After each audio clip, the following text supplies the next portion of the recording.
Hello दोस्तों, मैं Praveen sir. ज़्यादातर लोग मुझे पीके सर के नाम से भी जानते हैं। मैं ब्राइट कोचिंग के यूट्यूब चैनल पर आपका स्वागत करता हूं। आज हम लोग क्लास 12 की फिजिक्स स्टार्ट करने वाले हैं। आइए सबसे पहले समझते हैं क्लास 12 फिजिक्स का पूरा सिलेबस।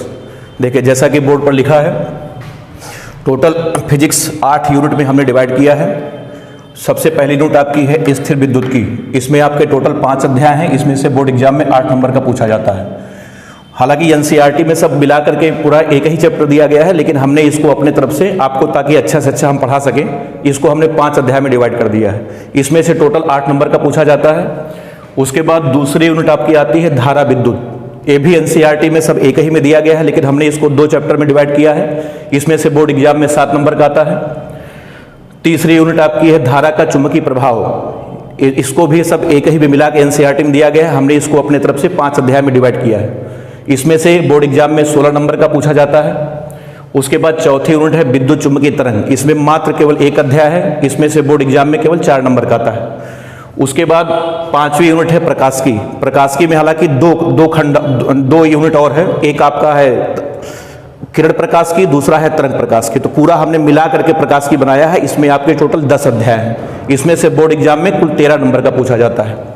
उसके बाद यूनिट नंबर 6 है द्रव्य तथा विकिरणों की द्वैत प्रकृति। इसमें 2 अध्याय हैं। इसमें से बोर्ड एग्जाम में 4 नंबर का पूछा जाता है। उसके बाद 7वीं यूनिट आपकी है नाभ की भौतिकी। इसको बोलते हैं न्यूक्लियर फिजिक्स, भी इंग्लिश में बोलते हैं। इसमें आपके टोटल 3 अध्याय हैं। इसमें से बोर्ड एग्जाम में 6 नंबर का पूछा जाता है। उसके बाद लास्ट यूनिट है आपकी यूनिट नंबर 8 इलेक्ट्रॉनिक्स। इसमें से 2 अध्याय, इसमें 2 अध्याय हैं। इसमें से बोर्ड एग्जाम में 12 नंबर का पूछा जाता है। टोटल अगर हम नंबर को ऐड करेंगे तो आपका आ जाएगा 70 नंबर। तो ये 70 नंबर आपका जो है थ्योरी का हो गया। बाकी 30 नंबर आपका प्रैक्टिकल का हो गया। टोटल 100 नंबर आपके हो गए। बुक की बात अगर की जाए तो एनसीईआरटी तो मस्ट है, आपको इसको लेना ही लेना है। एनसीईआर्टी के साथ में कोई भी एक रेफरेंस बुक ले सकते हैं। वैसे ज़्यादातर आप ले सकते हैं जी.आर. बाटला की। राइटर का नाम है लाल एंड कपूर। ठीक, किताब मार्केट में उपलब्ध है, बेस्ट भी है, आप इसको भी ले सकते हैं। इसके अलावा जो भी आप चाहें कोई भी रेफरेंस बुक आप लग सकते हैं। तो आइए हम लोग शुरू करते हैं। पहली यूनिट का स्थिर विद्युत की चैप्टर हम लोग शुरू करने जा रहे हैं। दोस्तों, शुरू करते हैं क्लास 12 फिजिक्स का पहली यूनिट नंबर 1, जिसका नाम है स्थिर विद्युत की। फिजिक्स की पहली यूनिट आपकी है स्थिर विद्युत की। और जैसा कि हमने अभी आपको इसके पहले बताया था कि इसमें टोटल आपके 5 अध्याय हैं। कौन कौन से अध्याय हैं आपको हम बताते हैं। देखिए, इसमें टोटल आपके 5 अध्याय हैं और इसमें से उस अध्याय के नाम हम क्रम सीक्वेंस से लिख रहे हैं। इसी क्रम में हम आपको पढ़ाएंगे। देखिए, पहला चैप्टर आपका है, इसमें आवेश तथा कूलाम का नियम। आवेश तथा कूलाम का नियम, ये आपका पहला अध्याय है, आवेश तथा कूलाम का नियम। उसके बाद दूसरा चैप्टर आपको इसमें बताया जाएगा। दूसरा चैप्टर आपका है वैद्युत क्षेत्र। वैद्युत क्षेत्र ये आपका दूसरा चैप्टर है। उसके बाद तीसरा चैप्टर आपका है वैद्युत विभव। तीसरा चैप्टर आपका है वैद्युत विभव। उसके बाद चौथा चैप्टर आपका है इसमें गॉस की प्रमेय। गॉस की प्रमेय। और उसके बाद आपका 5वां अध्याय आपका है धारिता तथा संधारित्र।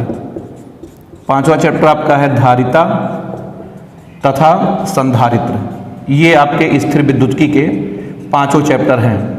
हमने इसको 5 अध्याय में डिवाइड किया है ताकि आपको ज़्यादा से ज़्यादा अच्छे से अच्छे हम आपको पढ़ा सकें। इन पांचों अध्याय से बोर्ड एग्जाम में आना है आपको टोटल 8 नंबर का आना। ये हम आपको पहले ही बता चुके थे। चलिए, तो ये है आपका स्थिर विद्युत्की के 5 अध्याय हैं। सब बहुत ही महत्वपूर्ण है। एक एक करके हम लोग शुरू करते हैं। तो आइए हम लोग शुरू करते हैं। सबसे पहला चैप्टर आपका है आवेश तथा कूलाम का नियम। चलिए शुरू करते हैं हम लोग। पहला अध्याय आपका आवेश तथा कूलाम का नियम। देखें, अध्याय 1 नाम है आपका आवेश तथा कूलाम का नियम। आवेश तथा कूलाम का नियम, इसको बोलते हैं charge and coulombs law. Charge and coulombs law. देखिए, इस अध्याय में 2 टॉपिक है। पहला टॉपिक आपका है आवेश। सबसे पहला टॉपिक आपका आवेश है। उसके बाद दूसरा टॉपिक आपका है कूलाम का नियम। अध्याय को हमने दो टॉपिक में बांट दिया है। कूलाम का नियम, ये आपका जो आवेश है पहला टॉपिक, इसको हम आपको करीब 3 घंटे आपको हम बताएंगे। 3 घंटे तक केवल हम आवेश के बारे में आपको बताएंगे, और उसके बाद जब ये कंप्लीट हो जाएगा तब कूलाम का नियम, ये भी आपका करीब जो है 3 घंटे का है। तो टोटल आपका 6 घंटे में ये अध्याय हम आपको खत्म करके कंप्लीट करके आपको हम देंगे। तो अध्याय में 2 टॉपिक है, पहला आपका आवेश है, दूसरा कूलाम का नियम है। आवेश हम समझेंगे पहले 3 घंटे में पढ़ेंगे, उसके बाद कूलाम का नियम भी 3 घंटे का, टोटल 6 घंटे का है।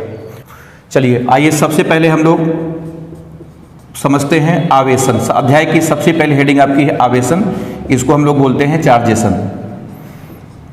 आवेशन क्या है आपको हम बताते हैं, देखें ध्यान से समझिएगा आवेशन के बारे में। देखें जितने भी वस्तुएं हैं, सभी वस्तुओं के अंदर आपको पता है कि नाभिक होता है, नाभिक के चारों तरफ वृत्ताकार कक्षाएं होती हैं, और इस कक्षाओं में इलेक्ट्रॉन लगातार चक्कर लगाते हैं। आपको ये सब बातें पहले से पता है।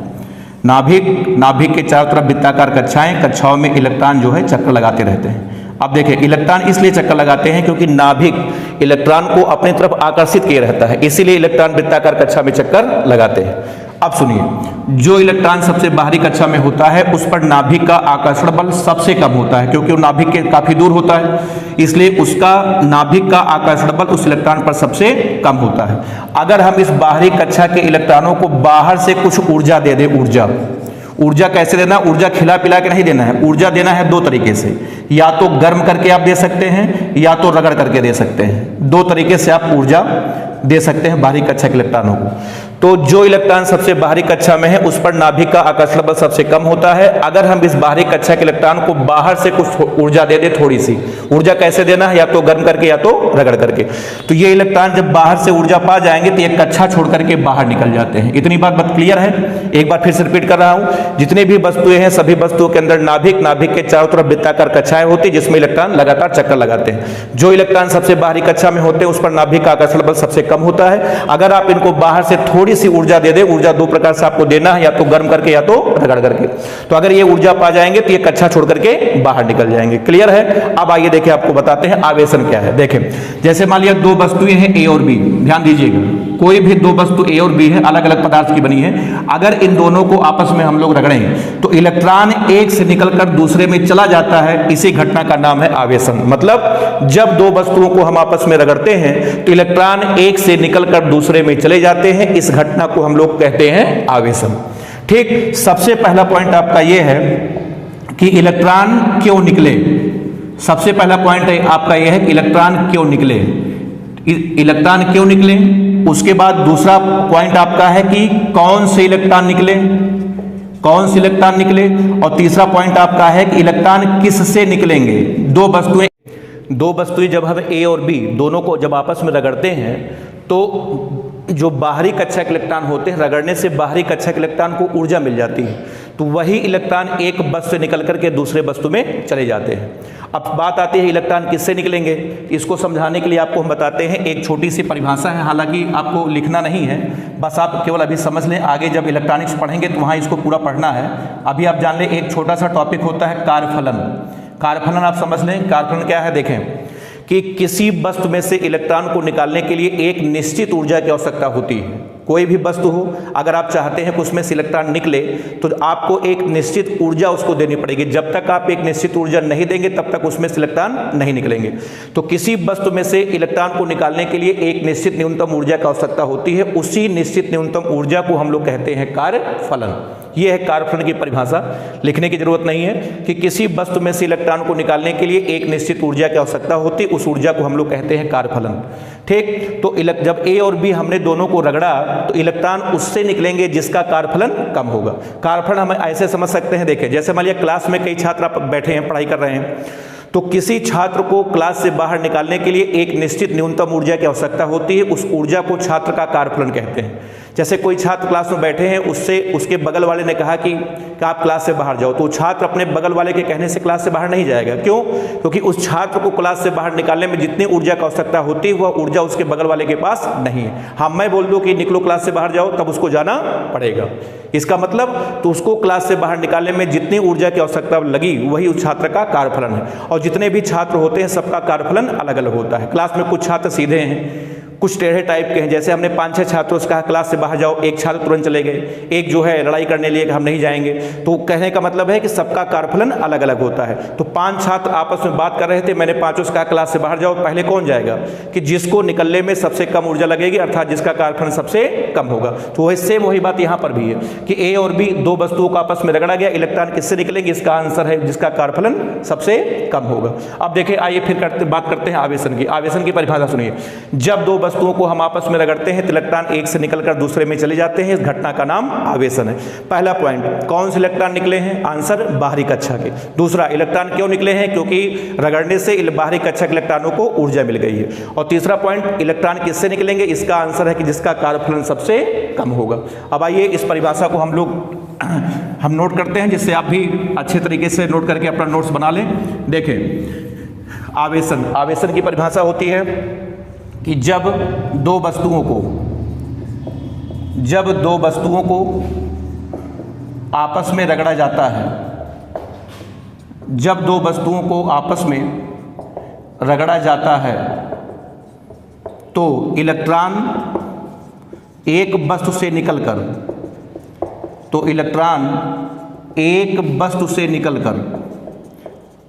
दूसरे वस्तु में, एक वस्तु से निकलकर दूसरी वस्तु में स्थानांतरित हो जाते हैं, दूसरी वस्तु में स्थानांतरित हो जाते हैं।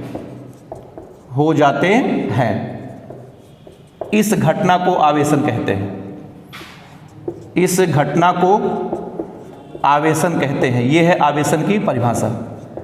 इस घटना को हम लोग आवेशन कहते हैं। ये परिभाषा हो गई। अब देखिए सबसे पहला पॉइंट आवेशन में आपको हमें बताएंगे कि इलेक्ट्रॉन उस वस्तु से निकलेंगे, इलेक्ट्रॉन उस वस्तु से निकलेंगे, इलेक्ट्रॉन उस वस्तु से निकलेंगे जिसका कार्यफलन, इलेक्ट्रॉन उस वस्तु से निकलेंगे जिसका कार्यफलन कम होगा, इलेक्ट्रॉन उस वस्तु से निकलेंगे जिसका कार्यफलन कम होगा। सबसे पहला पॉइंट है।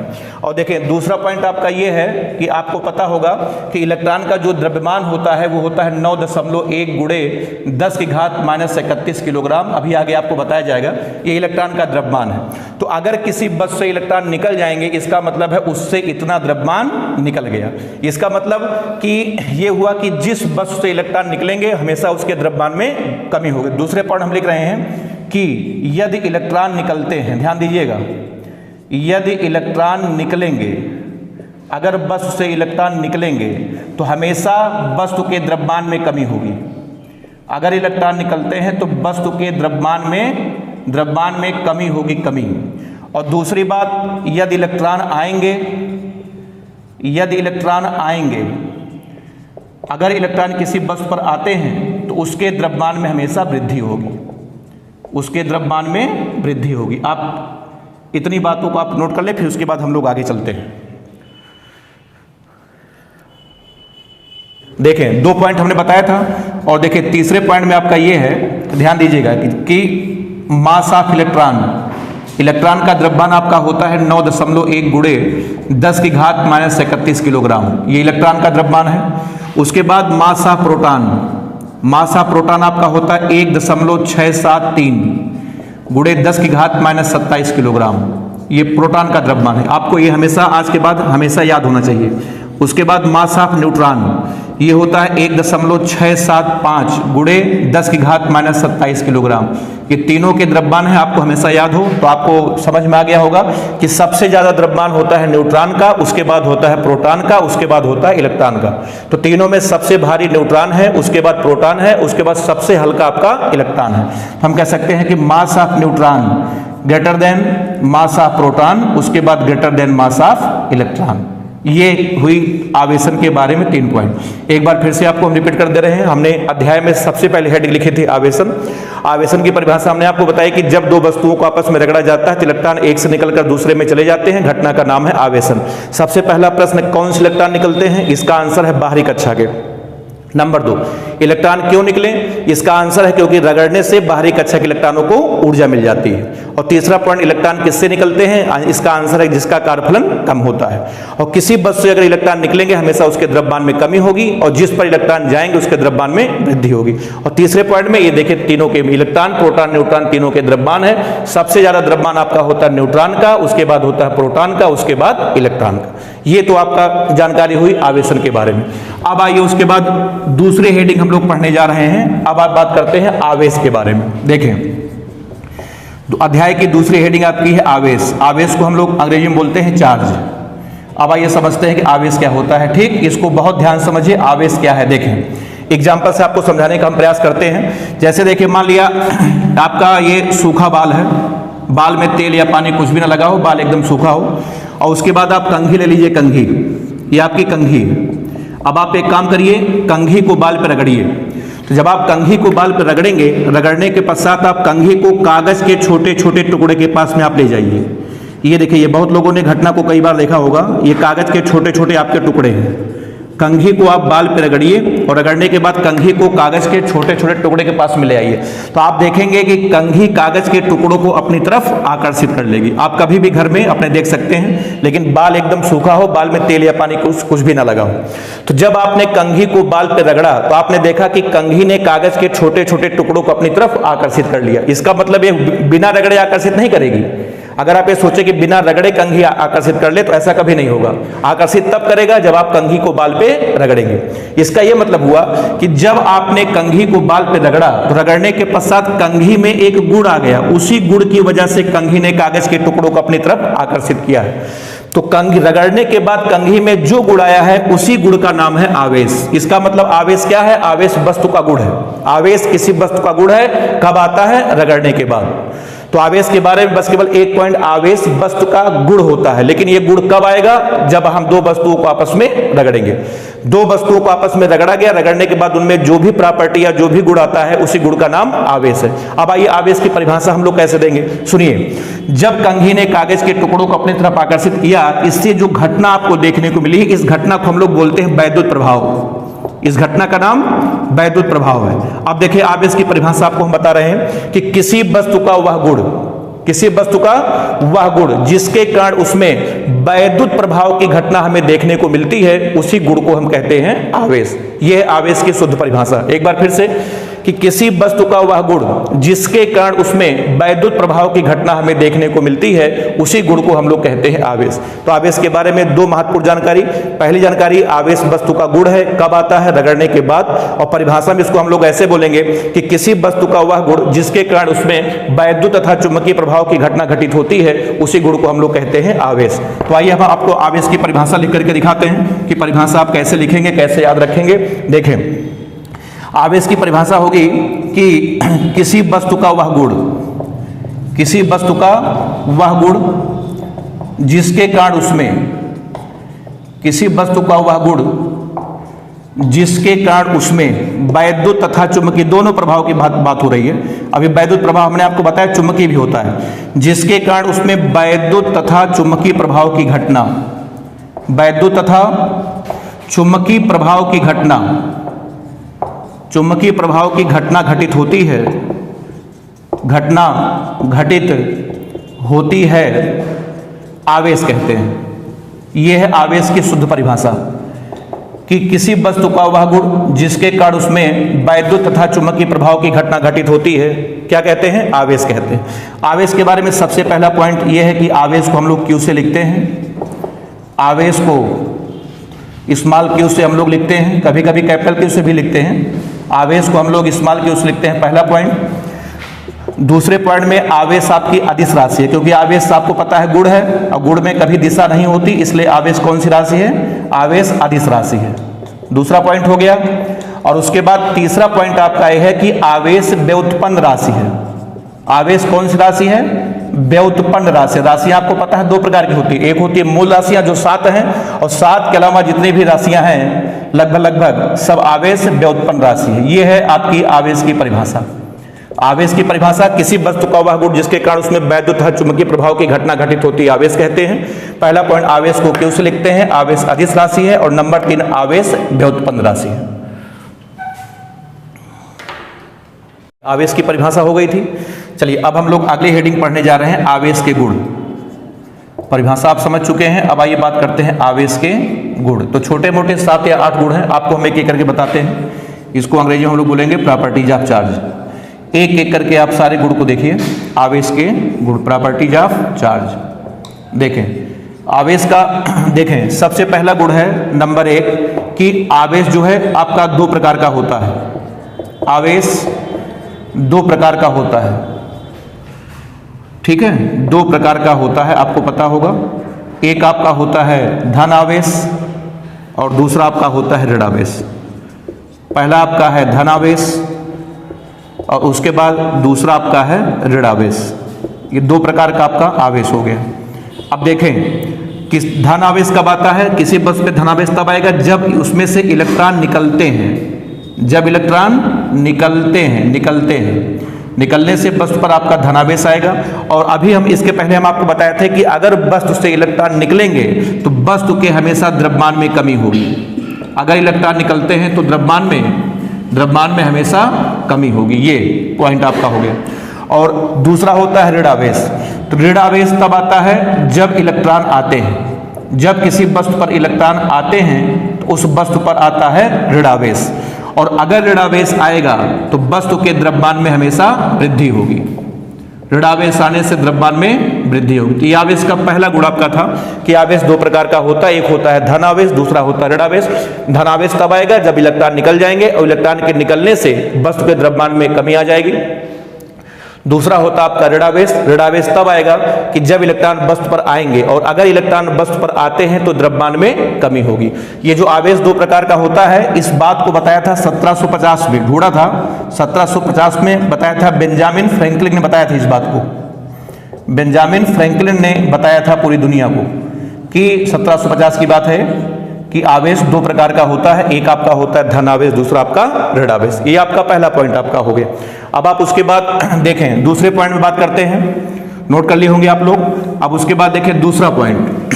दूसरा पॉइंट आपका ये है कि आवेश का दूसरा गुण है कि अगर हम समान आवेश को पास पास लाएं, जैसे देखिए आपका ये प्लस क्यू आवेश है, प्लस क्यू आवेश है, तो समान आवेश जो है एक दूसरे को प्रतिकर्षित करेंगे। प्लस प्लस ये दोनों आवेश एक दूसरे को प्रतिकर्षित करेंगे अर्थात दूर भगाएंगे। या अगर हम माइनस माइनस आवेश को लाएं, ये भी दोनों समान प्रकृति के हैं, ये भी दोनों आवेश एक दूसरे को प्रतिकर्षित करेंगे। लेकिन अगर हम विपरीत आवेश को ले आए, विपरीत प्रकृति के आवेश को, अर्थात एक प्लस हो दूसरा क्या हो माइनस हो, तो अगर विपरीत प्रकृति के आवेश को हम लोग पास पास लाएंगे तो ये दोनों लोग एक दूसरे को आपस में आकर्षित करेंगे।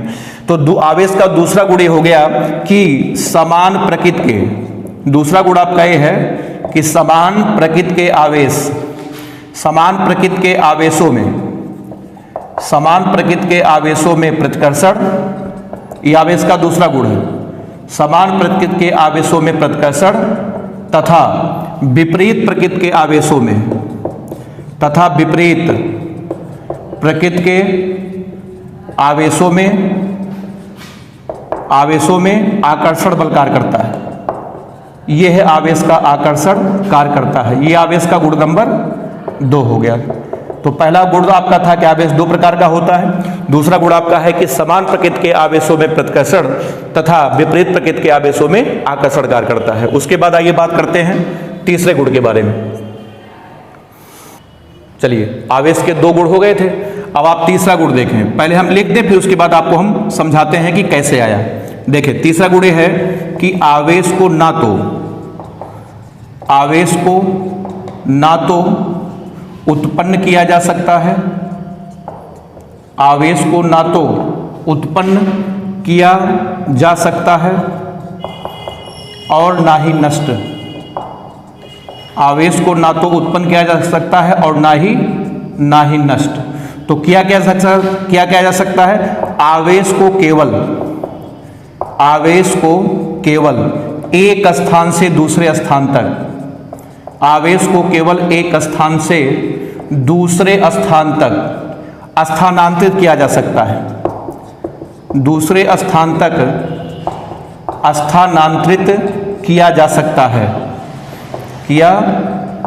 सकता है, बस आवेश को हम लोग ना तो उत्पन्न कर सकते हैं और ना ही नष्ट कर सकते हैं, केवल एक काम कर सकते हैं, आवेश को केवल एक स्थान से हम लोग दूसरे स्थान तक स्थानांतरित किया जा सकता है।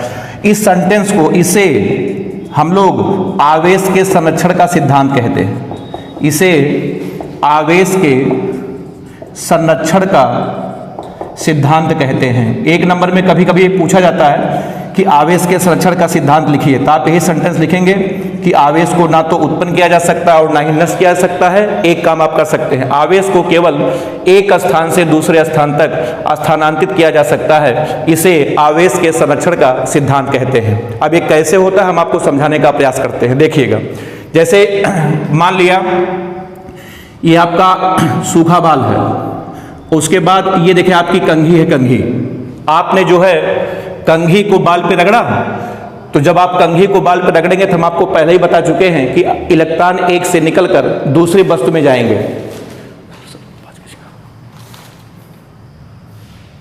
देखें ये कैसे होता है, अब आप इसको समझने का प्रयास करिए। जैसे देखिए ये आपकी कंघी है, आपने जो है कंघी को बाल पे रगड़ा, क्या होगा, इसका आंसर इलेक्ट्रॉन एक से निकलकर दूसरे में जाएंगे। इलेक्ट्रॉन किससे निकलेंगे, हमने आपको पहले बताया था कि जिसका कार्यफलन कम होगा।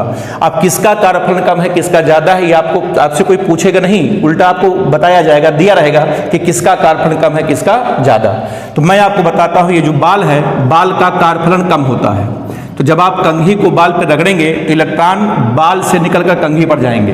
तो हमने मान लिया कि बाल से 4 इलेक्ट्रॉन निकले, तो बाल पर जो है 4+ आ गया, बाल पर 4+ आया और कंघी पर जो है 4- आ गया। तो अब इसको देख करके हम लोग ये सोचते हैं कि लगता है आवेश उत्पन्न हो गया है। नहीं, आवेश उत्पन्न नहीं हुआ। बाल पर 4+ आया और कंघी पर 4- आया, इसका मतलब ये नहीं कि आवेश उत्पन्न हो गया।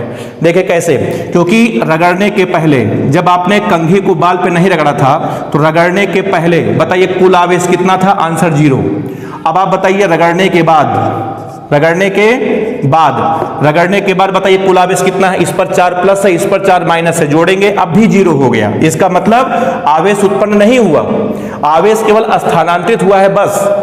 इसी को कहते हैं हम लोग आवेश के संरक्षण का सिद्धांत। मतलब ये हुआ कि अगर किसी वस्तु पर, जैसे आपको एक वस्तु कहीं नजर आ गई, इस पर डालिए 4+ है, 1 2 3 4+ है, तो फौरन समझ जाइए कि एक वस्तु कहीं और होगी जिस पर इसी के बराबर का 4- होगा।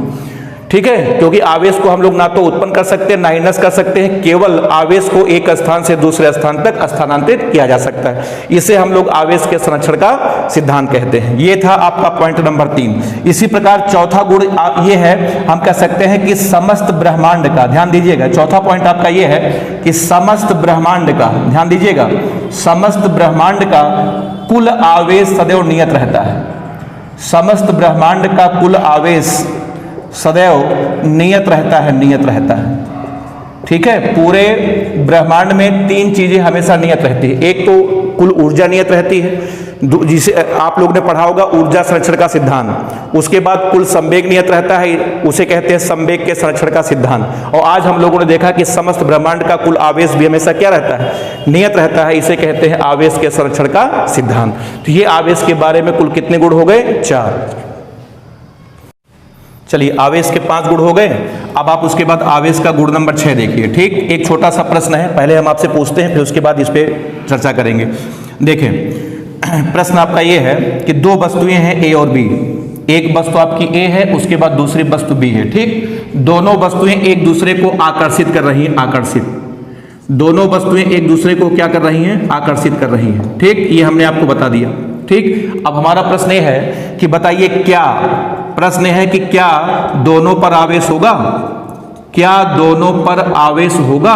ये प्रश्न हमारा है आपसे कि 2 वस्तुएं हैं A और B, दोनों एक दूसरे को आकर्षित कर रही हैं। प्रश्न है कि क्या A और B दोनों वस्तुओं पर आवेश होगा?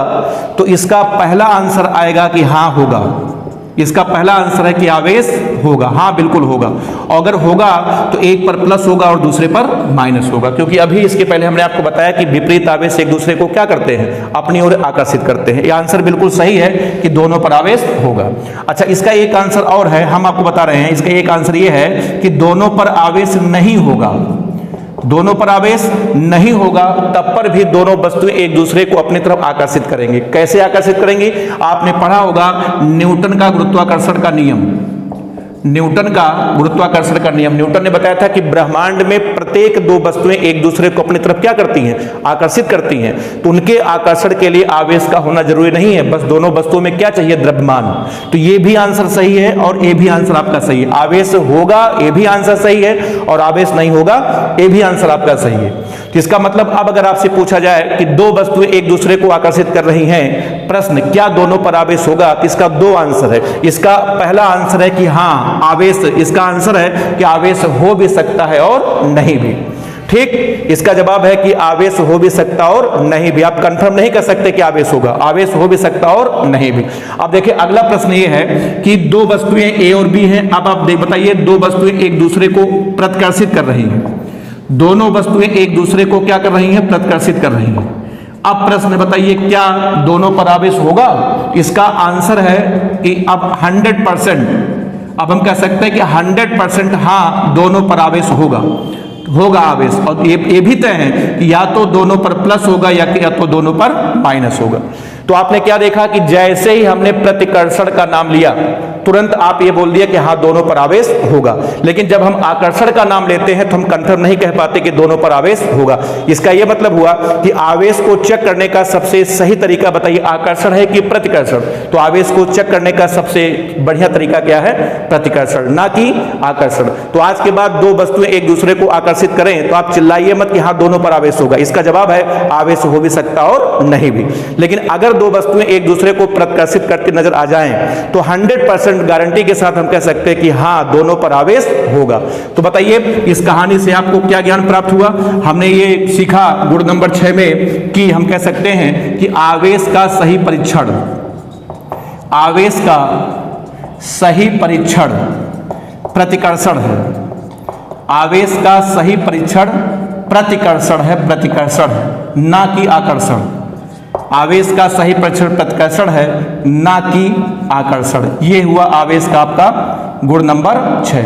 ठीक, तो चलिए आवेश के आपको हमने 6 गुण बताया। आज हमने आपको आवेशन बताया, उसके बाद आवेश की परिभाषा बताई, आवेश के प्रकार बताए, आवेश के 6 गुण बताए। ठीक है, इसके बाद अगले लेक्चर में इसी के आगे हम लोग कंटिन्यू करेंगे। ठीक है, ओके, थैंक यू।